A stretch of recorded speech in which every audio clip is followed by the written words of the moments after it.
አንድ ዶክተር በሽተኛውን የሚያከመው በሽተኛውን ለመተባበር ብሎ አይደለም እንጀራ መብላት ስላለበት ነው ከዚህ በፊት በሌላ ሚዲያ ተናግሬዋለሁ በሽተኞች ማለት ለዶክተሮች ያልተመነዘሩ ቸኮች ናቸው አልታከምም ብለኔ ዶክተሩ ጦሙን ያድራል ከነበሽታ መሞት መብቴ ነው እንቢ ብል ዶክተሩ ቀለጠ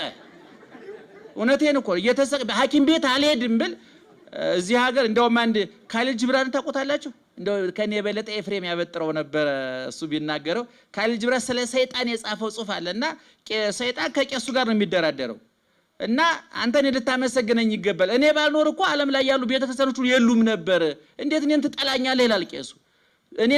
በኔ ጸልዬ ነው እንጀራ እየበላ ያለው ይላል ሰይጣን እኔ ባልኖር ውሃ በላ ስለዚህ በተዘዋዋሪ የኔ መኖር እየጠቀመ ነው አሁን ሰይጣን ከዓለም ላይ ቢጠፋ የእምነት ተቋማት ተዘጉ የእምነት ተቋማት ቢዘጉ ፓስተር ምን ይበላል ኡስታዝ ምን እኔ ምን እበላለሁ ስለዚህ ሁሉም ለበጎ ነው ሰይጣንም እንደ ይኑር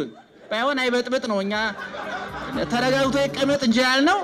እልም ብሎ ይጥፋ እንኳን ብለን አናቀምኝና አንዳንድ ጊዜ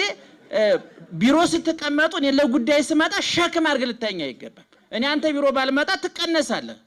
ስራ የለም ተብሎ እውነቴን እኮ ነው የምለው እኔ እምሰብከው ህዝብ ከዛሬ ጀምሮ ሸቱ እንዳትናገር ቢሉኝ እኔ መንግስተ ሰማያት ብቻ ለማዶ ኪሴም ይደርቃል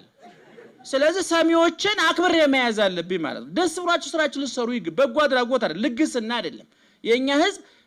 ግብር እኔ አሜሪካን ሀገር ሲሄድ በጣም ከተረዳሁት ነገር አንዱ ሰው ግብር ሲገድ ደስ ብሎት ነው የሚሰጠው ምክንያቱም የሰጠው ብር አስፋልቱ ነው ያዋል መብራቱ ነው ያዋል ትምርት ቤቱ ነው ያዋል እኛ ሀገር የምንሰጠው ግብር ብዙ ጊዜ ሰው የሚያጉረመርመው ብሩ አስፋልት ሳይሆን ሰው ሆኖ ነው የምናገኘው እንደውም የበውቀቱ ግጥም ነበር